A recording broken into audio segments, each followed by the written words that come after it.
पिछले क्लास में क्या देखे थे हम लोग, मेंस्ट्रुअल साइकिल के बारे में, है ना। मेंस्ट्रुअल साइकिल का अगर यदि हम बात करें तो हम देखें कि मेंस्ट्रुअल साइकिल का क्रिया, मेंस्ट्रुअल साइकिल का क्रिया जो होता है, मासिक चक्र का क्रिया जो होता है, ये किस में होता है?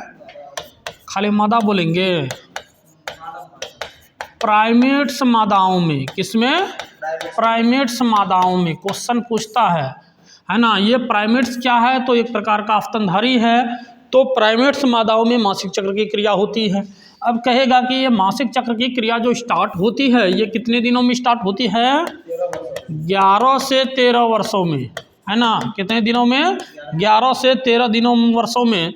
और जब पहली बार ये क्रियाएं होती है, रजस्राव की क्रिया, तो उसे क्या कहते हैं? मेनार्की यानी रजोदर्शन कहते हैं। और यही क्रिया अंतिम बार कब होती है? 45 से 50 वर्षों में। और ये 45 से 50 वर्षों में जो होती है, इसको हम क्या कहते हैं? मेनोपाउस। क्या कहते हैं? मेनोपाउस। उसके बाद फिर मेंस्ट्रुअल साइकिल का अगर यदि बात करें तो यह जो है सो कितने दिनों की होती है? इसकी चक्र 26 से 30 दिनों की, यानी कह सकते हैं 28 दिनों की होती है ना। और मेंस्ट्रुअल साइकिल के मध्य में यानी 14वें दिन कौन क्रिया होती है? अंडोत्सर्ग की क्रिया होती है। कौन क्रिया होती है? अंडोत्सर्ग की क्रिया होती है, यानी ओव्यूलेशन की क्रिया होती है। ओव्यूलेशन की क्रिया में क्या होती है? तो अंडाशय से, या कह सकते हैं कि ओवरी से ओवम निकल करके फेलोपियन ट्यूब में चला जाता है। एक मानव मादा अपने संपूर्ण जीवन काल में, अपने संपूर्ण जीवन काल में कितने अंडाणु तैयार करती है? 400 अंडाणुओं को तैयार करती है। कितने अंडाणुओं को? 400 अंडाणुओं को। उसके बाद मेंस्ट्रुअल साइकिल का अगर यदि हम फेज का बात करें, इसका फेजेज का बात करें, प्रावस्था को, तो इसको कितने दिनों में बांटा गया है? सॉरी, कितने फेज में? 4। एक को कहा जाता है मेंस्ट्रुअल फेज, दूसरे को कहा जाता है फॉलिक्यूलर फेज यानी पुट्टिकीय अवस्था, प्रावस्था। तीसरा कौन सा है? Ovulatory phase. तीसरा क्या है? Ovulatory phase. और चौथा क्या है? Secretary phase. Secretary phase. कौन फेज? Secretary phase. और ये भी बताए हैं कि मेंस्ट्रुअल फेज जो होता है, ये मेंस्ट्रुअल साइकिल का कितना से कितना दिन तक? 1 से 5। फॉलिकुलर फेज 6 से 13। ओव्यूलेटरी फेज 14वां दिन।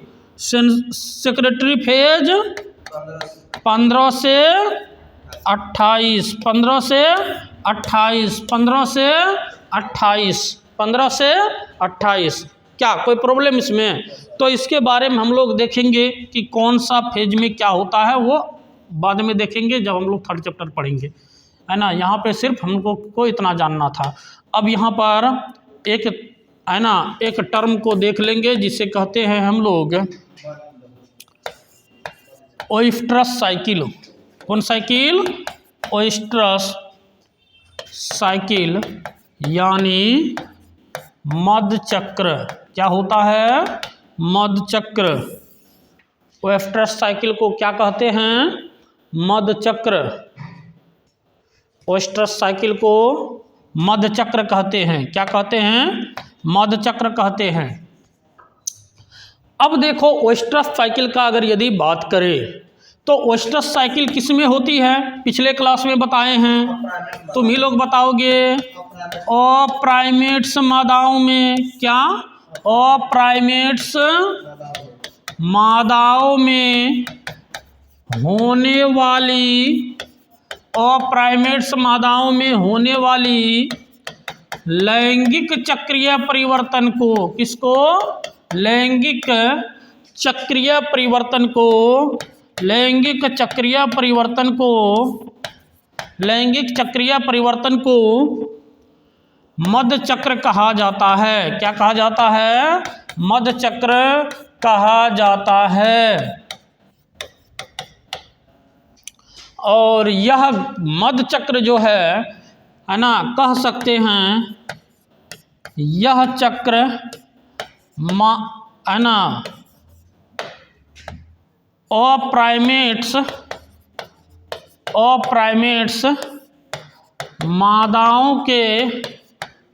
मादाओं के गर्भाशय में, किसमें, गर्भाशय में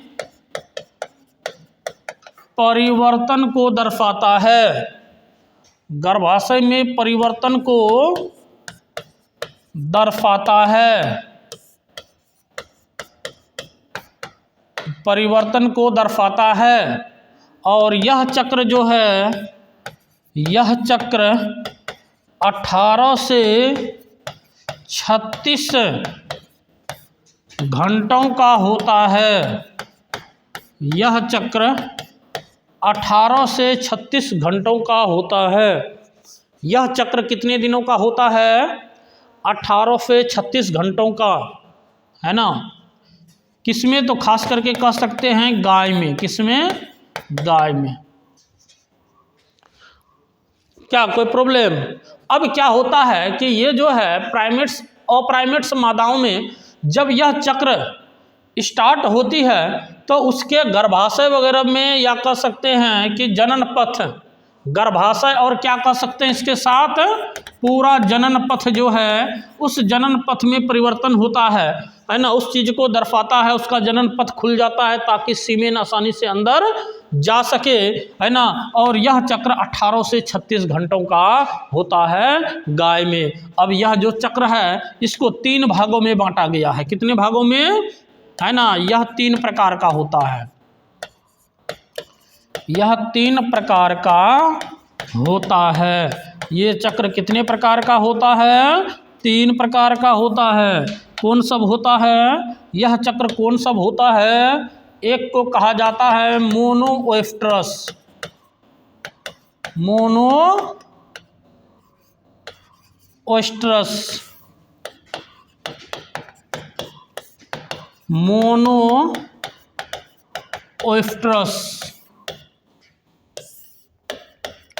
है ना, मोनोओएस्ट्रस। मध्य चक्र का वर्ष में एक बार होना। कितने बार होना? है ना, कह सकते हैं मध्य चक्र का वर्ष में एक बार होना, एक बार होना। अब ये क्रिया किसमें होती है? यह क्रिया किसमें होती है? गाय, भैंस इत्यादि, है ना। गाय, भैंस इत्यादि इन सब में मोनोओएस्ट्रस की क्रिया होती है। वर्ष में एक बार जो होती है उसे मोनोओएस्ट्रस कहते हैं। वर्ष में जो 2 बार होती है उसे बायोएस्ट्रस कहते हैं। क्या कहते हैं? बायोएस्ट्रस कहते हैं। उसको बायोएस्ट्रस कहते हैं, उसे बायोएस्ट्रस कहते हैं।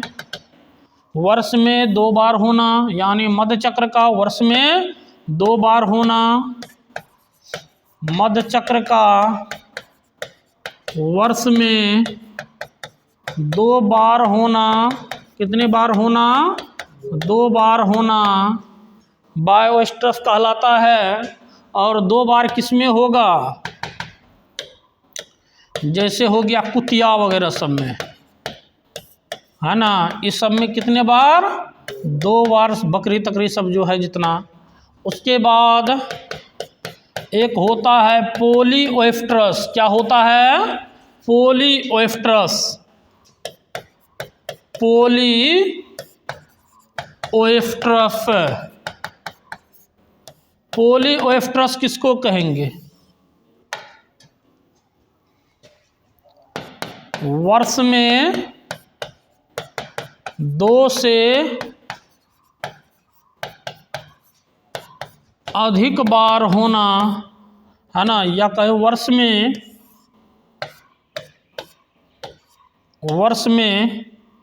मध्य चक्र का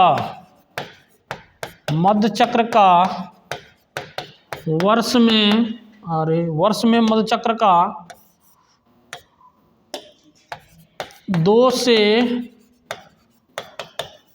अधिक बार होना, 2 से अधिक बार होना। अब ये जो है 2 से अधिक बार होना पोलियोएफ्ट्रस कहलाता है। इसके अंतर्गत कौन आएगा? जैसे चूहा, खरगोश, छछूंदर, ETC। ये सब में वर्ष में 2 से अधिक बार होती है। जब वर्ष में 2 से अधिक बार हो तो उसे पोलियोएफ्ट्रस कहेंगे। क्या कहेंगे? पोलियोएफ्ट्रस। क्या देखें, अगर हम मधचक्र का बात करें तो मधचक्र जो है ये प्राइमेट्स मादाओं में होने वाली लैंगिक चक्रीय परिवर्तन है। क्या है?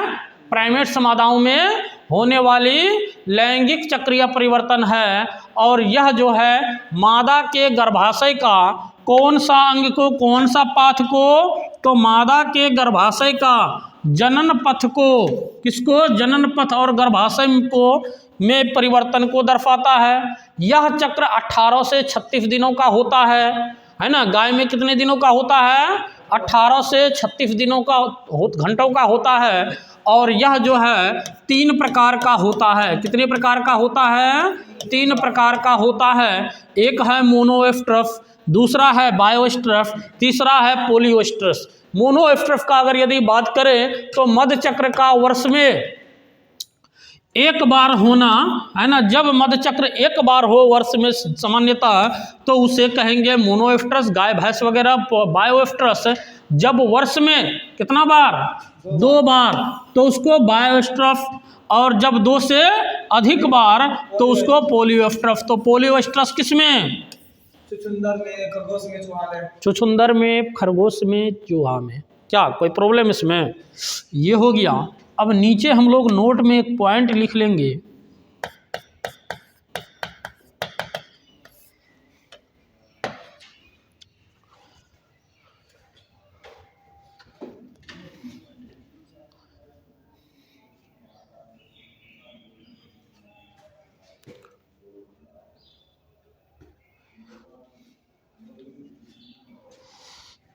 लिखेंगे अब ब्रीडिंग के आधार पर जीव। अब इसके आधार पे अगर जीव देखें हम तो ये जो है 2 प्रकार का कह सकते हैं होता है। कितने प्रकार का होता है? 2 प्रकार का। प्रजनन, ये भी रिप्रोडक्शन मीन्स प्रजनन होता है ना। और ये फिजनली, और एक होता है कॉन्टिन्यूअस।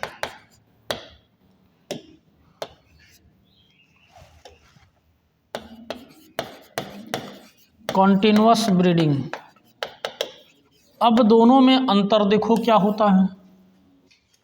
एक है सीजनली ब्रीडिंग, एक है सीजनली ब्रीडिंग, और एक है कंटिन्यूअस ब्रीडिंग।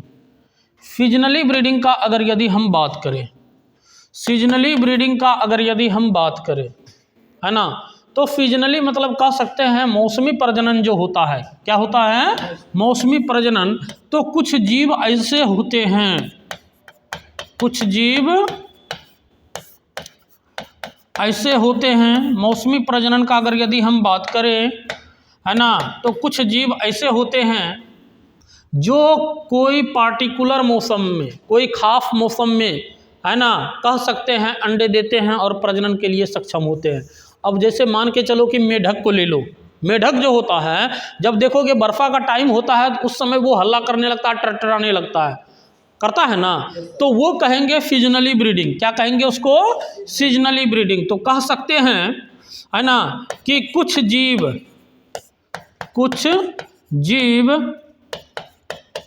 कोई एक खास मौसम में, कोई एक खास मौसम में प्रजनन करने में सक्षम होता है, प्रजनन करने में सक्षम सक्षम होता है, कोई एक खास मौसम में प्रजनन करने में सक्षम होता है। अब एग्जाम्पल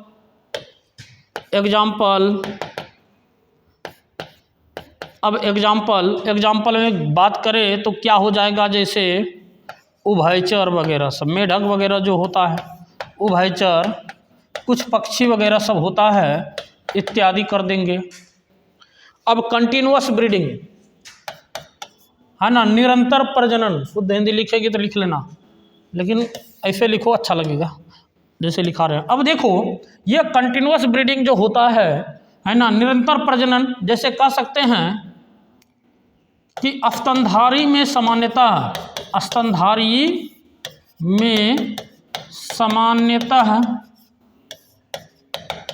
सब स्तनधारी नहीं कह सकते हैं, कुछ स्तनधारी है ना, सामान्यतः सब दिन ब्रीडिंग करने की क्षमता होती है, यानी इसमें सब दिन अंडे बनते हैं। अब जैसे एग्जाम्पल में ले लो, क्या मानव में सब दिन ब्रीडिंग हो सकता है? मानव को कोई खास मौसम की आवश्यकता नहीं है ना, ETC कर दो। मानव को कोई खास मौसम की आवश्यकता नहीं है, तो इसको हम कहेंगे कंटिन्यूअस ब्रीडिंग। क्या समझ में आ गया? सीजनल ब्रीडिंग किसको कहेंगे? कोई खास पार्टिकुलर, या कह सकते हैं कोई पार्टिकुलर मौसम में जब प्रजनन करने में सक्षम होता हो जीव, है ना, जैसे ठंडा में हो गया कुछ जीव करता होगा, कुछ गर्मी में, कुछ वर्षा में, है ना, तो वो एक खास मौसम हो गया उसके लिए। और कंटिन्यूअस ब्रीडिंग में क्या देखे कि इसमें जो है कुछ स्तनधारी जो है ये सामान्यतः सब दिन ब्रीडिंग करने में सक्षम होता है, जैसे मानव वगैरह सब, मानव सब जो है ये सब दिन है ना ब्रीडिंग करने में सक्षम हो सकता है। कोई प्रॉब्लम इसमें?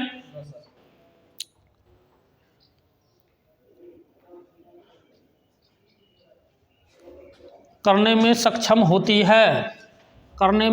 होती है, एग्जाम्पल लिखो, मानव सक्षम होती है। एग्जाम्पल लिखेंगे मानव, क्या लिखे हम लोग, क्या देखे हम लोग, है ना, इसमें देखे वेफ्टर साइकिल जो है ये कौन से मादाओं में होती है बोलो? अप्राइमेट्स मादाओं में। और किस में परिवर्तन को दर्शाता है? गर्भाशय और जनन पथ। यह जो गाय में कितने दिनों का होता है ना, 18 से 36 घंटा, मतलब 1 से 1.5 दिन कह सकते हैं, है ना। और यह जो है कितने प्रकार का? 3 प्रकार का, monoestrous, bioestrous, polyestrous. Mono means 1, bio means 2, poly means 2 से अधिक, है ना। ओएस्ट्रस मीन्स मध्यचक्र, मतलब वर्ष में 1 बार हो तो मोनोएस्ट्रस, वर्ष में 2 बार हो तो बायोएस्ट्रस, 2 से अधिक बार हो तो पॉलीएस्ट्रस। कोई प्रॉब्लम है? ये हो गया। उसके बाद फिर हम लोग देखें इसमें ब्रीडिंग के आधार पर जीव जो है 2 प्रकार का होता है, एक मौसमी ब्रीडिंग करने वाले, एक जो है सो निरंतर प्रजनन करने वाले, है ना, यानी कंटिन्यूअस ब्रीडिंग करने वाले जीव। अब मौसमी प्रजनन जो होता है, कुछ जीव ऐसे है कोई खास मौसम में प्रजनन करने में सक्षम होते हैं, जैसे उभयचर में मेढक वगैरह सबका बात करें तो ये जो है ना, कोई एक खास मौसम में जो है प्रजनन करते हैं सामान्यतः। अगर मानव का बात करें तो मानव जो है सब दिन अंडे देने योग्य है ना, ये प्रजनन में भाग लेने में सक्षम है। कोई प्रॉब्लम नहीं होना चाहिए यहाँ तक। अब हम लोग देख लेंगे यहाँ से हेडिंग में इवेंट्स इन सेक्सुअल रिप्रोडक्शन। क्या देखेंगे? Events in sexual reproduction.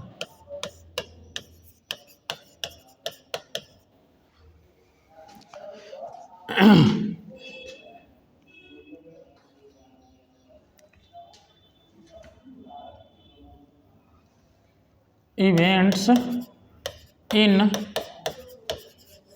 Sexual reproduction.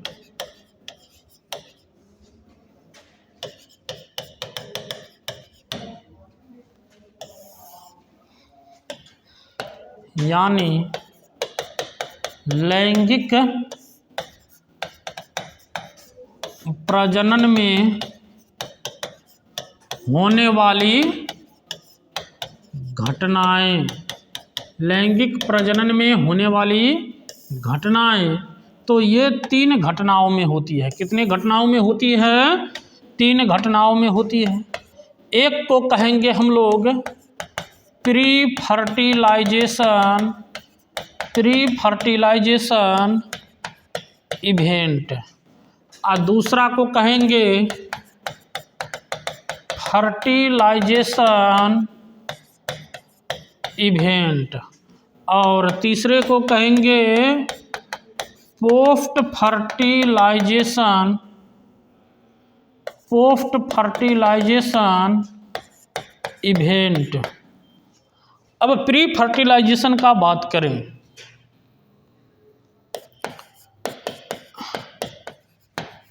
निषेचन पूर्व की घटनाएं,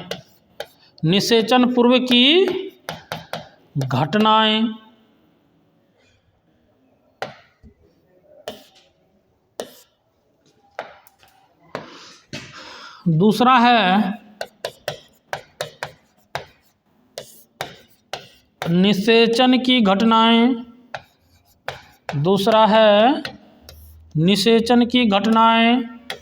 और तीसरा है निषेचन पक्ष की घटनाएं। क्या? निषेचन पक्ष की घटनाएं, निषेचन पक्ष की घटनाएं। तो इस तरह से कितने भागों में बांटा गया इसको? 3 भागों में, है ना। दोनों लिखेंगे, इंग्लिश हिंदी दोनों में लिखेंगे। निषेचन पूर्व की घटनाएं, निषेचन की घटनाएं और निषेचन पक्ष की घटनाएं। निषेचन पूर्व की घटनाएं, निषेचन की घटनाएं और निषेचन पक्ष की घटनाएं। हो गया नोट। अब देखिए इसमें एक में है निषेचन पूर्व की घटनाएं। क्या है? निषेचन पूर्व की घटनाएं। निषेचन पूर्व की घटनाएं यानी प्री फर्टिलाइजेशन इवेंट्स, निषेचन पूर्व की घटनाएं, है ना। निषेचन पूर्व की घटनाएं यानी कह सकते हैं निषेचन के पहले होने वाली घटनाओं को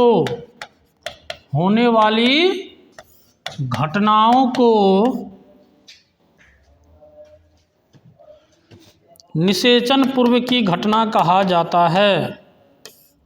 निषेचन पूर्व की घटना कहा जाता है। निषेचन के पहले होने वाली घटनाओं को निषेचन पूर्व की घटना कहा जाता है। निषेचन के पहले होने वाली घटनाओं को निषेचन पूर्व की घटना कहा जाता है।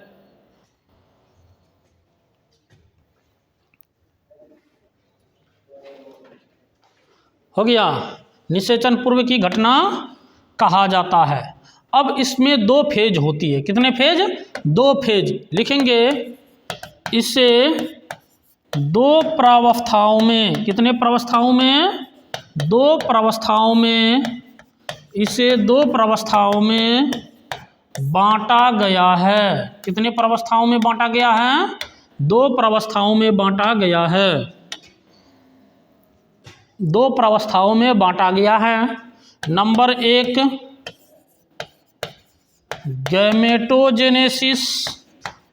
गैमेटोजेनेसिस और इसी को कहा जाता है युग्मक जनन। नंबर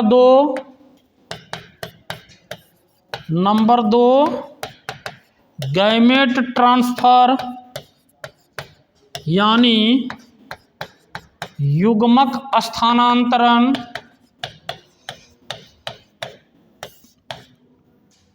गैमेटोजेनेसिस यानी युग्मक जनन। दूसरा है गैमेट ट्रांसफर यानी युग्मक स्थानांतरण। अब अगर हम गैमेटोजेनेसिस का बात करें, गैमेटोजेनेसिस यानी युग्मक जनन का अगर यदि हम बात करें, गैमेटोजेनेसिस का अगर यदि हम बात करें तो कह सकते हैं युग्मक जनन किसको कहेंगे?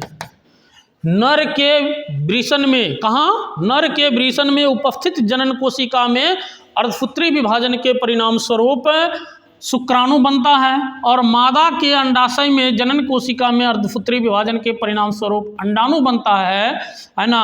अब इन दोनों, ये दोनों चीज का जो निर्माण होता है उसी को सम्मिलित रूप से युग्मक जनन कहते हैं। कुल मिला के कह सकते हैं, है ना, इसके बारे में हम लोग 3rd चैप्टर में डिटेल से देखने वाले हैं। कुल मिला के यहाँ कह सकते हैं युग्मक निर्माण की प्रक्रिया को, युग्मक निर्माण की प्रक्रिया को क्या कहेंगे? प्रक्रिया को युग्मक जनन कहा जाता है। क्या कहा जाता है? युग्मक जनन कहा जाता है। वहाँ पे हम लोग ये भी देखेंगे, वहाँ पे ये भी देखेंगे कि युग्मक का निर्माण कैसे होता, युग्मक बनता कैसे है, उसका प्रोसेस भी देखेंगे। युग्मक जनन की क्रिया होती है तो कैसे होती है ना। अब देखो यहाँ, यह मुख्य रूप से 2 प्रकार का होता है। कितने प्रकार का? 2 प्रकार का होता है। ये कितने प्रकार का? 2 प्रकार का, मुख्य रूप से 2 प्रकार का होता है। कितने प्रकार का होता है? 2 प्रकार का होता है। कौन सब हो जाएगा? कौन सब हो जाएगा? स्पर्मेटोजेनेसिस, स्पर्मेटोजेनेसिस यानी शुक्र जनन, और दूसरा है ऊजेनेसिस, ऊजेनेसिस यानी अंड जनन। एक है शुक्र जनन और दूसरा है अंड जनन।